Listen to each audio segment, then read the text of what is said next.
As you can see, we have a very special guest with us today. We are all very, very excited. I think we've been counting down the minutes and seconds to today. Um, CJ Sweet's joining us. She is a best-selling author, beloved for her captivating werewolf shifter romances, unforgettable characters, and emotionally rich storytelling. Drawing from her experience as a mental health professional, she creates fictional worlds filled with characters who feel real, relatable, and deeply human. Not only is she a writer, but she also owns her own publishing company, Broken Spine Publishing. Whether you've been reading her books for years or you're just discovering her stories recently, you are in for an incredible opportunity getting to know her. So please join us in welcoming CJ Sweet. Hi, everyone. So excited. All right, Jess, go ahead and kick us off, hon. Hey, if you could have dinner with someone that has been a huge influence and inspiration on your writing, alive or unalive, who would it be? Ooh, so I really think Gail Carson Levine. So so if you don't know who she is the one who wrote Ella Enchanted. So her books were what I would read, what really got me into reading as a kid, as someone who, I feel like there's always this moment where you go against reading when you're a child because they make you do it so much in school. But she was probably the first author that I actually read for fun because I wanted to read something. So I'd probably want to have dinner with her. Oh, I love that. Mine was Junie B. Jones. That was my guilty pleasure when I was a kid. Love me some Junie B. Jones. It was like outside of the reading list. I would always go to the library at school and they had a whole row of Junie B. Jones and I would always grab one of those and I was hooked. I love Junie B. Jones. I always like the Babysitter's Little Sisters because, at the time that Babysitter's Club was super huge, I was younger than that kind of demographic, and they came out with that Little Sisters, and I was like, "That's me! I'm a little sister." I love it. I I always love it. Laura Ingalls Wilder and the whole series about Little House on the Prairie, Longest Winter Ever, and I like Ramona and Beeson. Those are my favorite books. I love Those that. are good ones. I started really getting into reading until 7th grade. And I hated reading up until then. And it was Kira Cass with the Selection series. Oh, I love that. I have that actually. One of my favorites, still one of my all-time favorites, but yeah. I love that. All right, Anna, go ahead, babe. So CJ, what is something you would tell your past self when you started writing? What's something I would tell my past self?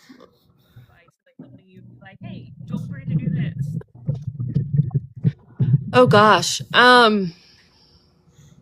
If I could talk to my past self and let the past CJ know that your book is going to become a #1 international bestseller and blow up on TikTok and all these, and it's going to be audiobook deals and different languages. If I could go back and tell her that, so that she could prepare for it all, because it just in the best way possible, not mentally prepared, but it's get the marketing ready and get ready to hit the ground running. I would do that so I could be more prepared for it. Yeah, I feel like that's something that kind of comes out of left field.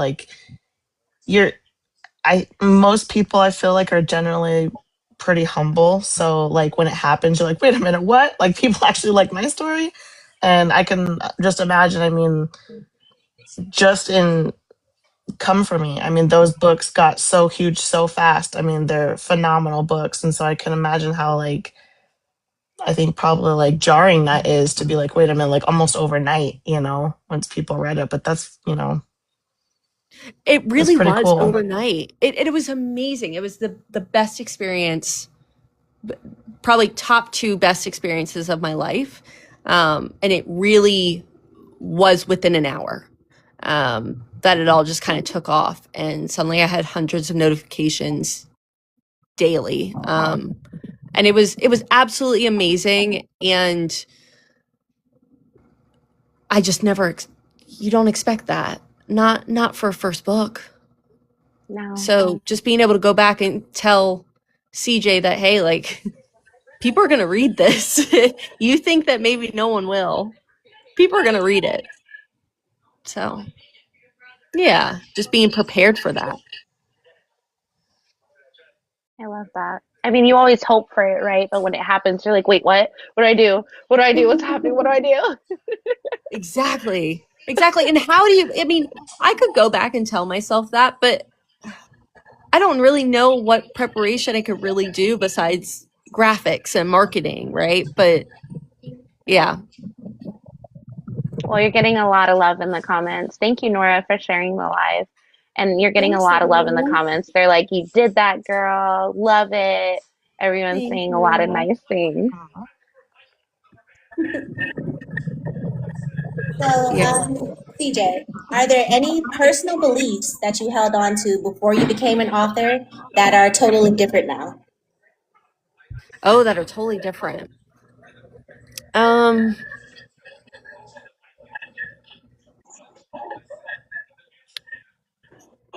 I would say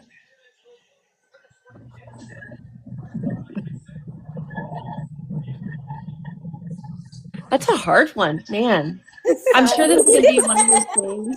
Like, I'm sure it's gonna be one of those ones where I think about it later and I have a better answer for it. But the one thing that I can think of right now is that I always thought, like, whose book becomes a bestseller, like their first book becomes a bestseller. That's, I don't hold that belief anymore. Um, I will say that much.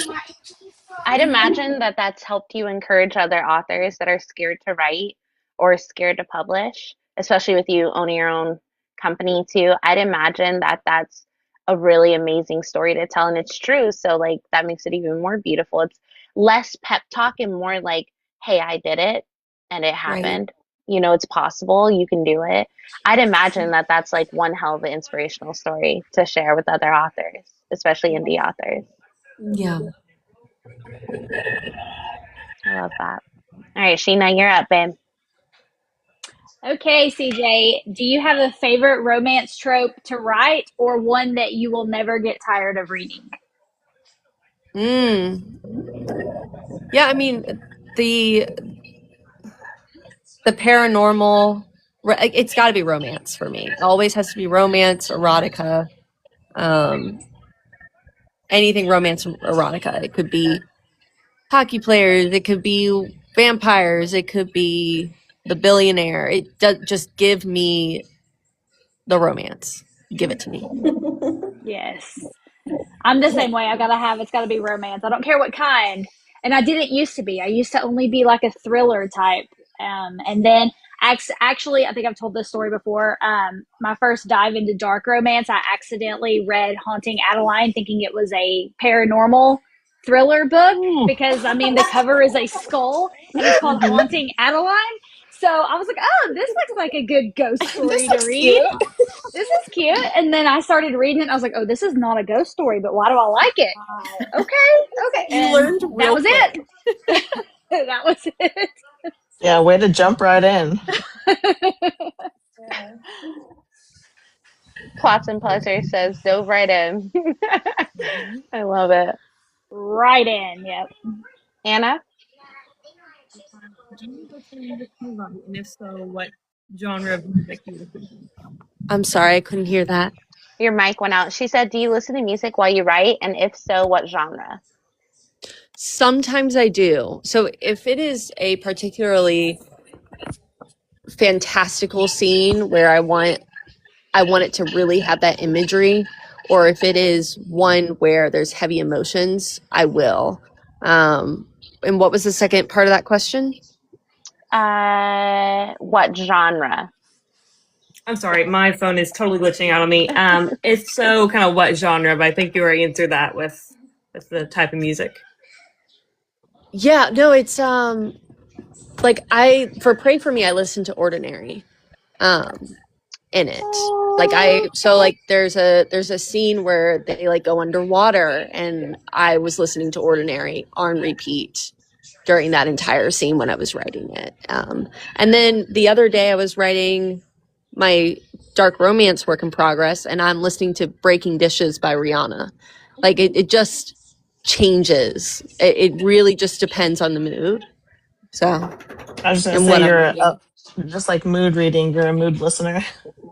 Absolutely. 100% I am. I like that. Oh. You should reach out to Alex Warren's wife. The whole reason like his music blew up was because of Book Talk. Like when he has concerts, he always says like, "Thank you, Book Talk." That they're the ones that got Ordinary. That tons of music producers like they turned down the song. They didn't like it. They said it wouldn't be a hit, and he said that Book Talk fell in love with it, and Mm-hmm. so she had him wear a Fourth Wing shirt to one of his concerts. But she's like a really huge like Book Talk girl, so you should let her know. That would be awesome. I love Yeah, that that's that was really part of cool. it. It kind of And I, like melds everything together. That's cool. Mm-hmm. yeah, now that he's met Rebecca Yaros and she's been to his concerts and he's been to baseball games and stuff with her, it's crazy how that happens. So kind of the same for him as it was you probably. It was probably very overnight for him that like the success kind of blew up. Well, it's funny with him because someone mentioned in the chat how he was homeless during the time. Yep. I had just experienced homeless because I had went through a house fire during that time that my book blew up. So it just was kind of crazy how everything all came together. And I just remember getting the audiobook deal, and I had, Joe Arden and Andy Eloise who were booked for the audiobook at that time. And I remember my desk coming in and being able to set it up in my office in my new home. And it was just a crazy story. So it's just interesting thinking we about his story and mine. we need like 100-page CJ Sweets inspirational moments, like all yeah, how, for sure. how you overcame. Yeah, we'll put him up as like motivation in our motivation in chats and stuff. Yeah, that's really cool. I mean, those. I mean, obviously like, they're bestsellers, but I think that like they just hit like every single emotion. I remember reading through it and just feeling like every single thing. And that was actually my first werewolf shifter romance. And so like that was, I mean, I think it's like a heavy one to, start out that genre with. But I was really happy that I did, because, I'd never read anything like that before. And it really just made me fall in love with it. So when you were writing those stories, what was it about like that world and werewolves and shifters and all of that like made you fall in love, and what do you think about it keeps people like me like wanting to come back to it? Yeah, so I started writing this specific world because I was consuming werewolf books myself and Fated Mates and all the vampires. And do you know when you get to that point where you read so many great books, but you kind of like, you're missing something from one?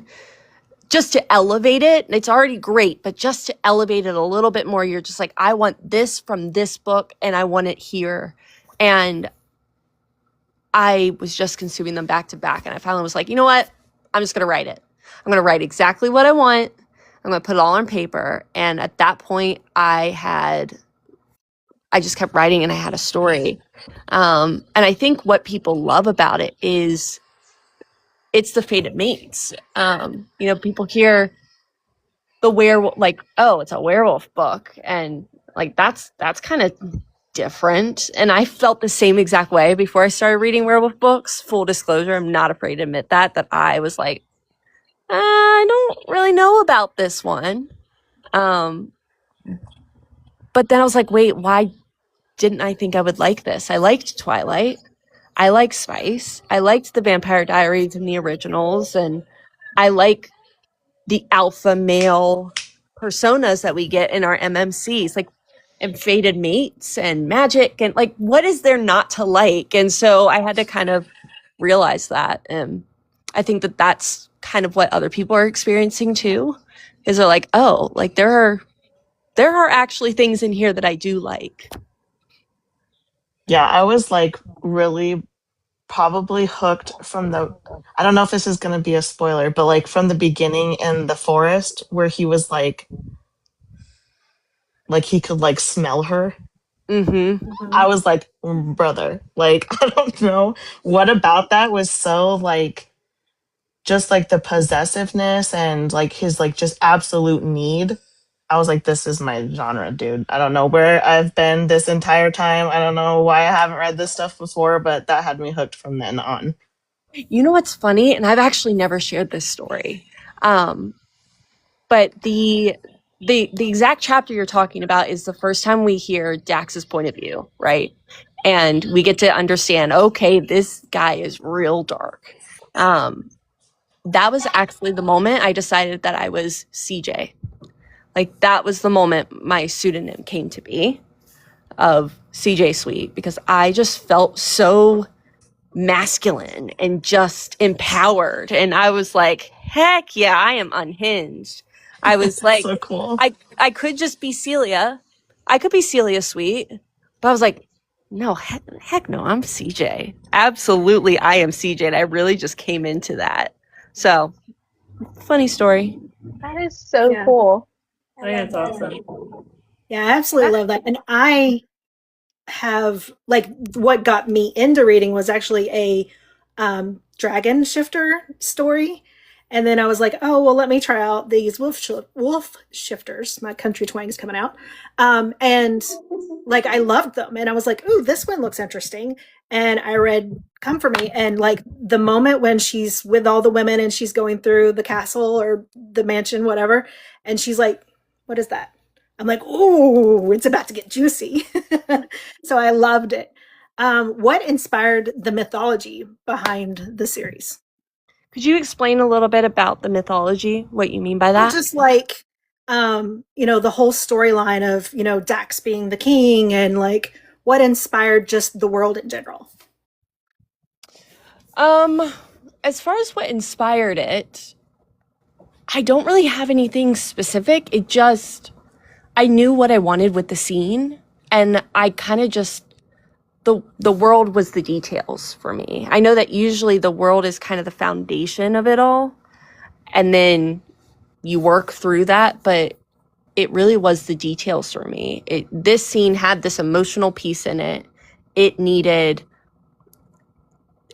rain. It needed to be outside. It needed to be dark. It needed to be all these things. So it just became the details. And that was one of the things that I loved because you had, all of these different packs and they all have their own alphas, but then Dax is like the big alpha. So that was one of the things that also really captured me. So I was just curious what made you want to have all those different layers. So that was really cool. Thank you. So, is there something about this story that readers maybe that you feel, I don't know if you're one of those authors that read your own reviews. We've heard different stories that some authors read their reviews, some don't. But I feel like you're pretty active in the book community as well. So, is there something about the stories that you've written that readers haven't fully picked up on yet that you have intentionally been weaving throughout the book? And if you don't want to share, you don't have to.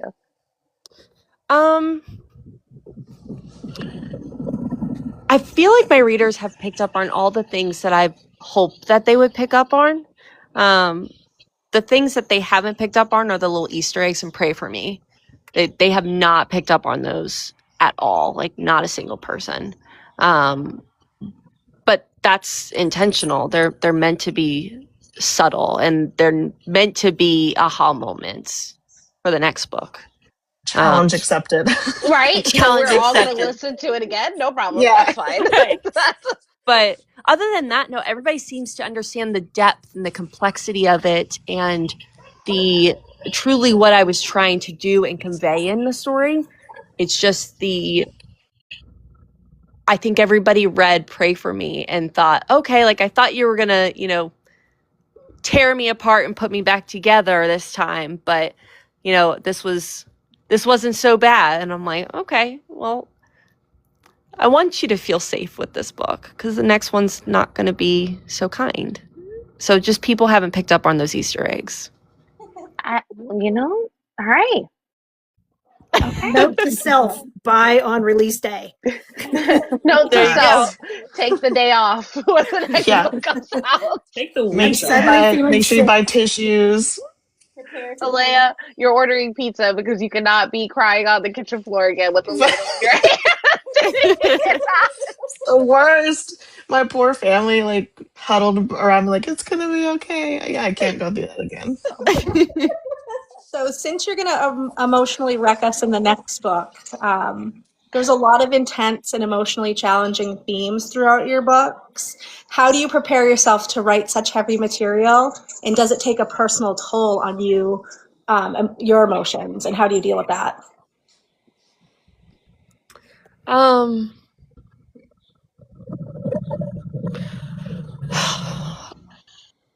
It can be heavy, but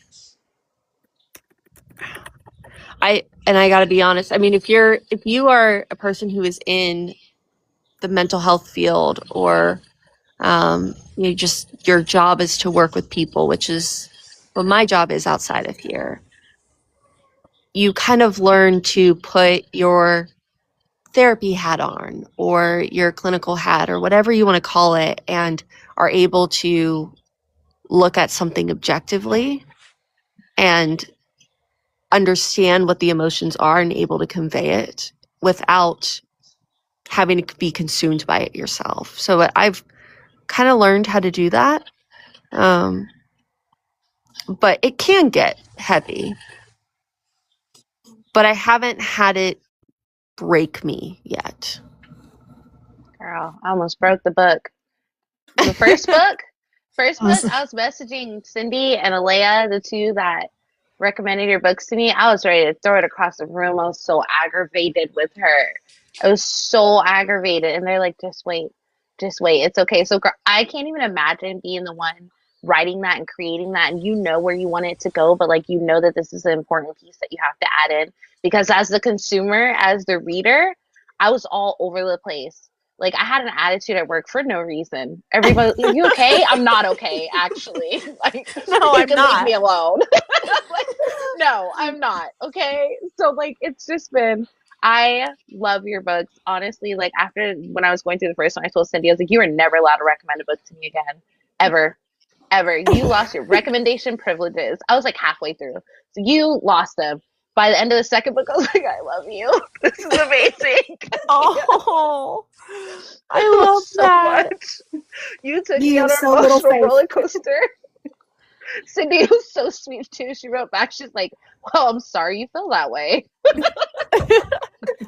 It was one of those, just wait. She will come back and be like, all right, fine, you're right. Yeah. I love that. I apologized a lot, but girl, you had me coming out of character for real. Like, well, there was someone who did a video a long time ago, because I love people's reaction videos, and she was only halfway through. I think it was the second book, and she was halfway through it, and it was when it was that moment, and you'll know it if you read it. You know the moment where it's just like, what the heck is going on? Like, what is happening? No plot armor. I did not know what was going to happen. Yep. And in that moment, they were just like losing their minds in this video, like, and then this is happening, but then that's happening, but they can't because of this. And they're just like, what is going on? What? So I know exactly what you're talking about. It's a real roller coaster. Girl. Yeah, I I was think I was pacing because I'm lucky that I work from home. So like people don't see my crash outs, but I was up, I was pacing and I was like, no, they can't, she can't do that. Why would she do that? She wouldn't do that to me. There's no way she would do that. Like, why, what's happened? I was like literally just like freaking out. yeah. Yeah. I was playing checkers. You was playing chess, babe. You got me. You got me. I was like, oh my God. It was definitely a moment. So going into that, Cindy, you want to ask yours? Yeah. I feel like it So ties into it. I am a huge audiobook girly, and Andy and Joe absolutely nailed Elena and Dax. So when you are writing, is there ever a point to where you're like, so how is this going to sound in audio? There is now. So books 1 and 2, I hear a voice in my head, but it wasn't a narrator because it was my debut. I was like, this isn't gonna become anything, so I just wrote how I heard it. But in Pray for Me, I already had the narrators picked out, and so I was writing to their strengths and the part, and also the things that you don't really get to see much from. Like for example, Corvin King doesn't play many submissive roles when it comes to his books, and he talks about that. And I put him in a position where he is the female strength, but he is not in charge, truly in charge. So I mean, if you know, you know. But yes, so I did in book 3. I wrote with narrators' voices in mind. Very cool. Yeah, I specifically love the parts where he, bares his neck in submission. I'm like, oh. Yep. Mm-hmm.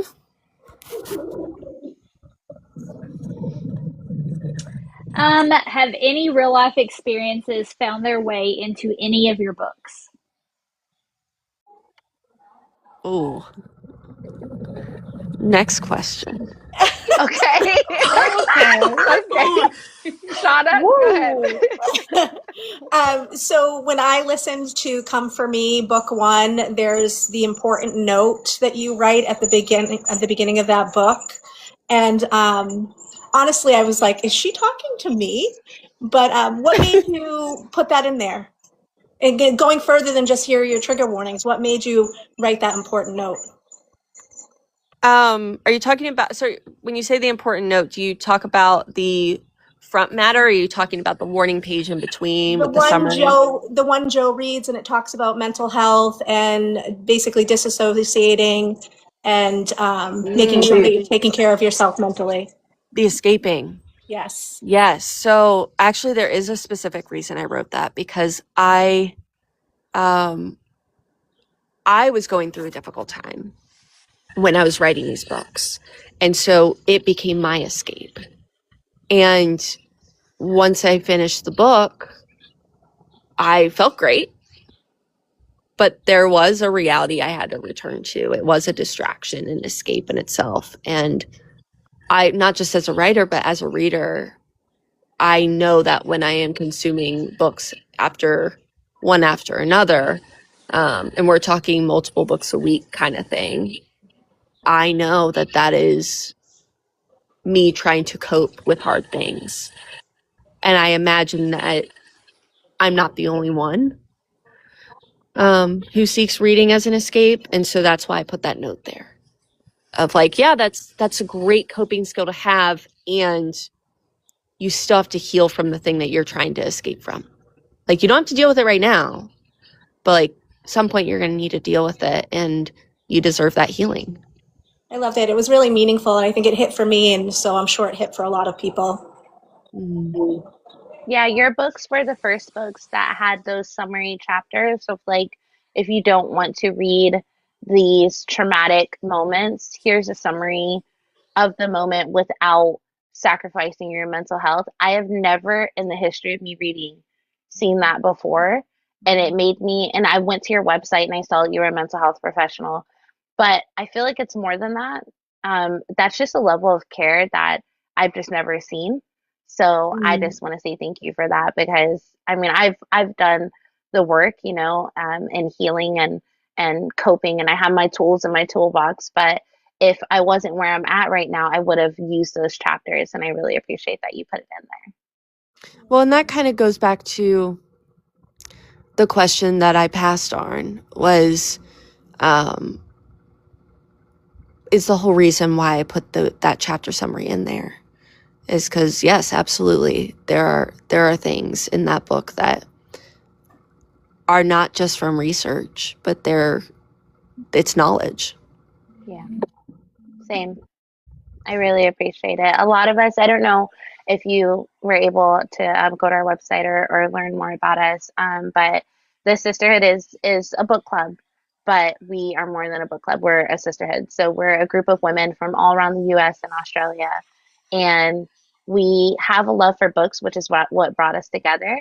But we all have, obviously, we have pasts, right? And I mean, just on this call, you have teachers, you have trauma nurses, you have everybody from different backgrounds just on this live. And one thing that we really value is we tell each other a lot. We're a community. We tell each other everything. And there's been a lot of like really intense moments in between us reading books together that we've shared with each other. And I can say, knowing those moments and knowing like when we each share a piece of our past, when your book was given to us by Blue Nose Audio, that was appreciated throughout the entire sisterhood, because we all have, most of us have had a really traumatic past, myself included. So it was just unanimously appreciated. Yeah, because I think obviously like everyone puts trigger warnings in the beginning of the book, but you never know where it's gonna hit and like how hard it's gonna hit. So like you kind of like wrapping that nicely, like here you go. Like if you want this, you can have it, but if you don't want it, let me tell you what happens so you don't miss anything. Like, yeah, it's definitely you know, I think pretty much unanimously something that none of us have seen, like Kaya said. And it's I don't think people understand like the gravity of like that being available, that you know you can, you know, skip ahead, you know exactly where it's at, you know, you can skip ahead but you know not miss out on anything. You know, so again, like she said, you know, just another thanks for that, because you know it's important that people feel like they have that, you know, ability. Like I said, I know that trigger warnings exist, but it's not always as easily accessible as that, so it was very nice. Yeah. Thank you. Anna, you can jump in with your question, babe. So, who is your favorite character to write from like all your books? Dax. Yeah. Dax was my favorite. I loved Same. stepping into that role of feeling unhinged and just like there was something so, this is going to sound so weird, so powerful and empowering about jumping into Dax's point of view and writing from it. It was just, I just felt like I could do everything. Like, I don't know. He is truly just unstoppable. I love that. I wonder if it felt like that for Joe too. Like him stepping into the character. That's a good question. I know as a reader, like, and me pretending that Dax was my man, it felt empowering for me. I was like, you get him, babe, you get him. And that's, I don't know, like I was just reading a book the other day and I had a moment where I was like, you know, this dude says he's like, you know, this big badass guy, and you know, he's like motorcycle club dude, and he's like, you know, like the guy that they call to like do all the big bad things. But then like maybe two or three chapters later, they were like, I don't know, they were trying to hide from people, and the person they were hiding from called him and he was like, yeah, I watched you do this, I watched you do this, I watched you do that. I'm like, oh, so you're this big bad dude who like supposedly supposed to be able to do everything, yet you had no idea this dude was watching you. And like that was something about Dax, is that like he spoke it, but he was it too. Like he It wasn't like a, I'm going to say all these things, but I'm not about it. Like he was about it. Talk about it, be about it. Yep. Yes, Yeah. exactly. But that was also what made it like grab your soul is in those powerless moments, if you know, you know. Um, to know that he was that big, strong alpha and to know his love for his people and for his mate and to see him, which is what I felt like. I felt like I was like there to see him be powerless and have that taken away momentarily. Um, broke my heart even more though, because he is so strong and he is like this Daddy Dax, like we love Mm-hmm. him. Daddy So Dax. Yes. it was Wasn't hard. he though? Whew. I'll listen. That was Daddy. Okay, Zaddy Dax. Okay. Mm-hmm. Go ahead, Cindy. So Sorry. I assume with that Dax would be who you would choose as your fated mate. Um, and I know that us as readers, we fell hard for Dax, and with Pray for Me, we fell for Caleb. Who would you say is the most difficult to write? Mm.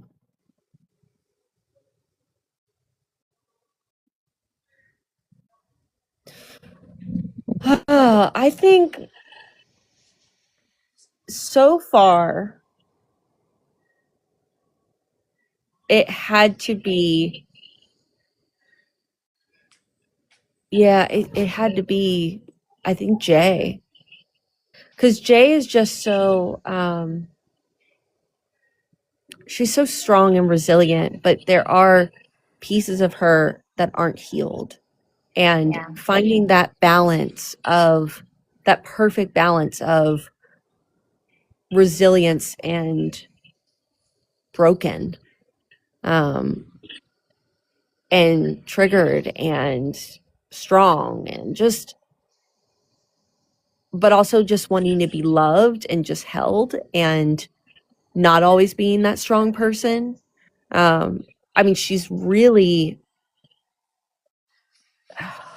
I say complicated, but not in a negative space. Just, yeah, I really love how it all came together. I felt like I did accomplish that balance, You but did. it was hard. Like there was a lot of editing I needed to go back and do just to make sure that I got it right. And I Yeah, can definitely she see had a that. lot of layers. Yeah. Mm-hmm. I mean, Yes. and you could kind of tell that because in one phase you have what happened with the war, and then in another you have that she eats apples and she's a vegetarian and that she doesn't want to harm. And it's Mm-hmm. like, wait, who is this lady? So I can imagine that was really difficult. I Right. just love how you layered in the like I feel like you don't really get it unless you've lived it. Like her emotion over a bed. I didn't have I didn't sleep in my own bed until I was 19, 18. I didn't have my Mm-hmm. own bed. I didn't have a name brand pair of shoes until I was like 20. Yeah.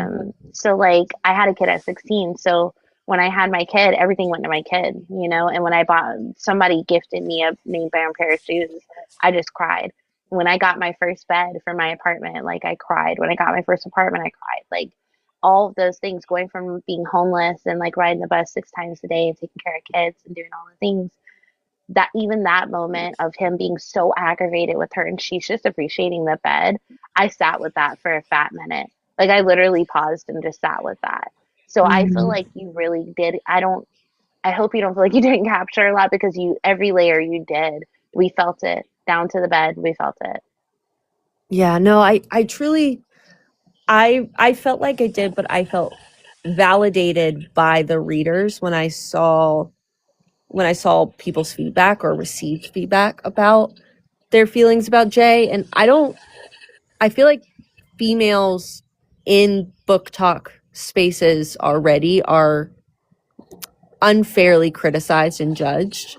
Oh, for Um, sure. and so I just kind of anticipated that I'm going to do my best with Jay and creating her, but I went in with the expectation that she was going to be ripped to shreds because that's just what happens with the female characters in our books. Like you've got the alpha male who commits murder, and people are like, oh, love him. And then you've got, I feel called out. CJ, don't call me out like that. But then you've got the FMC who's like, man, this man just committed murder, and I'm just not sure about him. I'm going back and forth, and just the fact that she's contemplating it, you're like, oh, she's so annoying. Like, oh my God, Tom, why is that Kaya? We're so unfair. Don't say that's me, because I just say it's not that she's contemplating that. Everybody in this group knows I appreciate a strong FMC. And it's also because I feel like they don't need to come out the gate being strong. But if we're at the end of the book and you're still a dumb bitch, I do have a problem. Yeah, you need growth. There's no growth. As someone that had to learn everything on their own, like people will be like, "Oh, she went through this. So did I. We've all been there. Okay, get some, Get so it for together." Me, yes, like I have zero patience for people that do not grow, and I give the same to male characters, and y'all know it, because y'all will be simping over a dude, and I will be like, he's a fuck boy. Like, no, I can't. I get everybody loves the growl, everybody loves this about him, but he's still a pendejo, so he's not on my list. So I'm equally as harsh with any character. I just appreciate character growth. That's all. You are an enemies to lovers fan. I can already tell. But to a certain extent. But that's my point, though, right? Is that, we put our FMCs through the ringer and throw unimaginable trauma at them, but then you get comments that are like, why doesn't she just go for him already? And it's like, so, and all that being said, I was really validated in readers' feedback, because a lot of more often than not, what people were saying is that this was their favorite FMC, and they loved her, and they loved her strength, and that she was truly strong, and not just strong, but also in charge and complicated. So, yeah, she was the hardest one. Pray for Me was my favorite book by you because of the badass FMC. Favorite. Wow. I'm so serious. I love that she could fold a dude like that. Like, she was scared. She was navigating her trauma. She was trying to get used to all the things around her. But even being a prisoner, she didn't take no crap from no one. And she didn't even want to. She didn't want to hurt them. She's just a girl. She didn't want to hurt anyone. But can she? Yes. And because that was there, I was chilling. But girl, your first book, I was like, this dumb bitch. I can't. Like, I'm so fucking annoyed with this girl. And that was a lot of feedback I got. That was a lot of the feedback I got. And I was like, man, this girl lost both her parents. Like, she did. This girl has had nothing. And I'm like, give this girl some grace. But that's one of those moments where I'm like, man, this man can't do any wrong, and she just can't get any grace. I mean, that's what I say too. Elena lost everyone, and she wants to hang on to the family she found. Like, what's wrong? Why is that bad? That's what I was thinking too. She's just a girl. Just a girl. Just a girl. Okay, we're all on a floating rock. Give some grace. I guess bouncing off of that, is there a character or chapter in your books that you feel relates to you on a personal level?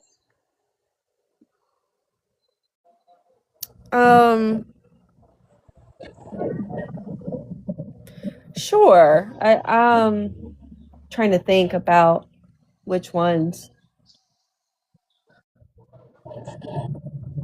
I mean, the hard question.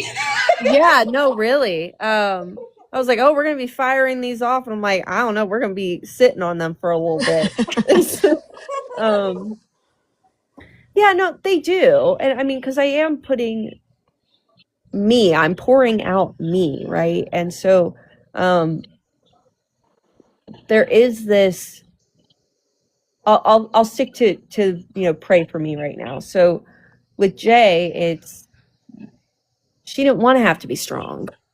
She just honestly wanted to be left the heck alone. Yeah. and just be able to live and not have to fight all the time and fight for herself, fight for other people, because no one who was fighting for her, but yet she had to. It just, man, this girl just wanted a break. She just wanted to be a girl with the book. Yep. Just wanted to be left alone. She wanted peace. And I think I felt that specifically of, look, I didn't ask to be this strong person. I didn't ask to have to go through X, Y, and Z to become this person that I am. Like, I had to go through it. I got through it. And I don't want people to hold that, like, who wants someone to hold things against you for having to do those things that you were forced to do to get where you are? So not only am I loving Jay's whole, screw that, you're not going to put me through crap and then make me apologize for how I react to it. Mm-hmm. Absolutely not. Like, she just refused to be a victim. Yeah. And she was in every single way a victim, but she was also more than that. She was a survivor. So yeah, absolutely. Which character frustrated you the most while you were writing? Oh my God. So many. I would say, if I'm not going to spoil it, but who ended up being unknown in books 1 and 2, that unknown point of view, because I started writing them and started liking them a lot. And I was like, oh crap. And it almost ended up being book 2 almost ended up being a why choose situation, because I liked that character so much. And so the only way I could stop liking them, because in no world was Dax going to share, I had to make them do, that awful thing in book 2. But that was the most frustrating, because I was like shaking my computer screen. I'm like, why do I like you? Like, stop being likable. You are my villain. Stop it. Fair. So, which character surprised you the most while you were writing them? Damn. He was not meant to have that much of a chokehold. But readers just love Sam, and I ended up loving Sam too, but he wasn't meant to have that much of a spotlight in my books. And so, but I started writing him, I was like, oh, I actually really like their banter, and I really like Sam. So I love Sam. Me too. I love Sam. So, Book Talk seems to be blowing up a lot of books lately, and we're seeing a lot of them come to the big screen and to series and things like that. So, if one of your books was to become a movie, who could you see playing the main characters? Okay. Hold on, I gotta find this. She said, "Hold my beer." She said, hold she please. I mean, she's already quick. planned this out. I mean, CJ's got her own fan picks. I was just thinking that though too. Like, who would I want? Like, as a reader, like, who would I'm I gonna show hope? y'all. I'm gonna show y'all who I want for Dax. Hold on. It better be good. It better be good. I got a list figured out already. Hold on. I'll show you him. All right, ready? Okay, I found it. Wait, go ahead. I want to see. No, I'm scared. Let's do it while you're gone. She wasn't really gone. Could you not hear me? Oh, I was like, No, you hear me? No, you were muted and you're gone. Muted. Oh, okay. Because every time I'm asked that question, I always forget the name of the guy, and so I have to go look it up. Me too. Sorry. Okay, I'm gonna show you. What if it's the same one? What if you both have the same guy? Dude, that'd be really cool. Hold on. How do I? How do I flip this? Can I flip this? God, I'm such a boomer right now. This is gross. I don't think you can. I don't think I can either. I don't know if y'all can see it. Okay, tell me if you can see him. Stop it! No, wait, it's Michelle Morone. That's exactly who I was picturing. No way! Yes. That's who I want for Dax. Like, that is who I pictured in my head for. Oh, And there went Kai. Oh no. Okay. I'm back. I got this. Got too Are excited. you kidding me? I'm not kidding with you. I thought about even saying it before because I was like, I wonder if she's going to be thinking the same thing. But ever since I saw 365 Days with the Laughing, brat baby girl? dynamic, Listen, it's the brat dynamic. And I was like, that's 100% them with this shot collar.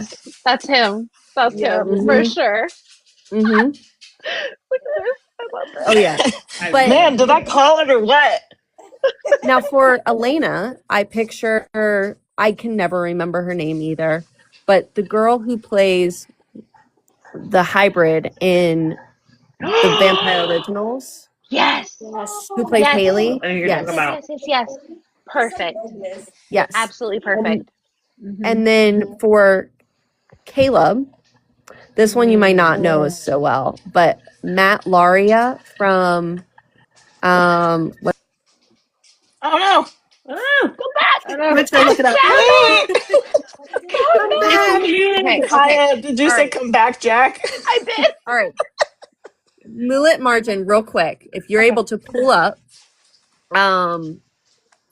Matt Laria from the Kingdom show. Type that in and you'll see who I picture as Caleb. Kingdom show. How do you A spell his last kingdom name? what? Laria, it's Lauria. Oh. And see, if he hadn't passed, I was thinking the dude who played Sloan in Grey's Anatomy. Oh, he's delicious. But it Wait, has hold to on. be Who from when who he were was in you the looking? I Kingdom. was too busy looking at Matt Lauria. Who did you say? Hold on. The guy who on. played Matt Sloan Lauria. in Grey's Anatomy. What's his Yeah, real there name? he is. Eric. McSteamy. Yes. Yes. Oh yeah. Yeah, this guy's pretty fine. He was in I don't remember what Look I've at seen him that. in, but Yeah, he's so I'm too good. blind for this. Yes. That's delicious. Oh yeah. There he He could is. get it. He could get the business. Uh-huh. That's who Yeah. Caleb is. Okay. That's a good one. That's a good one. Ooh, Yep. that's a good I one. can mentally picture it. He's got Eric a Danes, he's got Cindy. some That's his nice. name. Eric Y'all, Danes. we gotta That's start his name. tagging. We gotta start tagging and make this a movie. Cause listen, this would like none of us would leave the movie theater. So the one that you guys hang on, was it who did you guys say for Dax? I don't know his Matt real Lauria. name. Michelle Marone. So Yeah. I have seen him so many times. People on Book Talk saying he should play this character. Like people are putting him as Tobias from the Raven Hood. I have just seen him so all over. Like he could literally make a killing off of just doing some Book Talk books. Like he really For could. real. My man was looking at me all funny when I'm over here talking about Matt Laria. It's for research purposes. Okay. Yeah. Research. Yeah. We're And just working on a movie deal. That's all. we also forced her hand. We made her Yeah, we made answer this her. question. Yep. The only reason I can't put you into that and can't envision you is because you're mine. That's the only reason. Yeah, she doesn't share. Okay. Oh, She's a female version of Dax. She can't share. Nope. Okay, well, while we're on sorry, some I got fun, distracted. yeah, Okay. it's okay. It's nice though because we're already doing some fun. So we actually like to kind of like take a little breather in between because sometimes our questions are heavy and answers can be heavy. So we like to take a little break and do like a fun lightning round. So basically what we're going to do is each of us are going to go around and ask a very short this or that kind of question. And just first thing off the top of your head, you answer as quick as you can. Okay. Mm-hmm. All right, ready? Okay. And All you right, can let's also try. pass. You could pass too if you want. Okay. Okay. Spice level. Fade to black or full chaos? Full chaos. Yes. Favorite book you've written? No overthinking. Oh, pray for me. Do you name your characters first or personalities first? Oh, personalities first. Alpha, beta, or rogue energy? Alpha. Bite bond trope. Yes or no? What? Bite bond. I don't know the The question. marking them. Basically, we're talking about marking. Oh, bite. If you had a shifter form, what animal would you be? Werewolf. Would your wolf be protective or chaotic? Both. Ooh. Mate and love right off the bat, or enemies becoming mates? Ooh. Mate right off the bat. Okay. And then we have some final thoughts. Jess, go ahead. So, if you could go back, this plays back on someone else's question before, but if you could go back to 18-year-old CJ and tell her something about your life now, what would it be?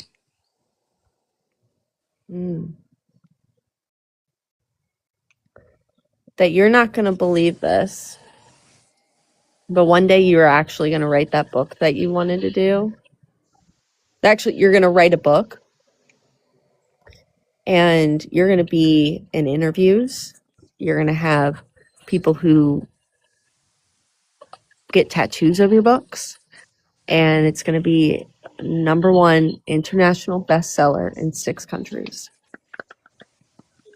That's amazing. And What do then you she's going want to look at me readers? and be like, "You're a liar." But that's What do you want readers to feel after reading your books? seen. Accomplished. Yes. That was accomplished. Anna? What is your biggest piece of advice you'd give to someone, either book or just life related? Well, I'll tell you the advice that I always give new authors is you need to be your book's first love. Because once it's out there, then other people can decide if they love it or not. So you have to make sure that when you are putting it out there that you already love it, so that when people don't, it doesn't matter, you still do. I love that. I love I that. like that. Oh my God, I love that.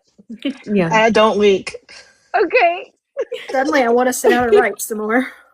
Oh my gosh. Well, CJ, thank you so much for spending time with us tonight and for sharing so much behind the scenes into your writing process, your characters, and the world you created, because honestly, that's why we do this. I mean, we're reading like 10 books a month, and to be able to sit down with the authors and the narrators behind the books that we love, it's honestly, it's a privilege, and it's not one that we take for granted. We know you're busy and you didn't have to say yes, and it really means the world to us and your readers. So it's really been a pleasure just getting to know you and the inspiration behind your stories and the journey that brought them to the readers around the world. So you are an absolute powerhouse of a woman, reader, writer, and CEO of your own publishing company. And to everyone watching, if you haven't already, be sure to check out CJ's books, Pray for Me 1 and 2. And sorry, Come for Me 1 and 2, and then Pray for Me. Pray for Me is my favorite, just to let you know. I would read the other two first, though. And to everyone watching, again, follow.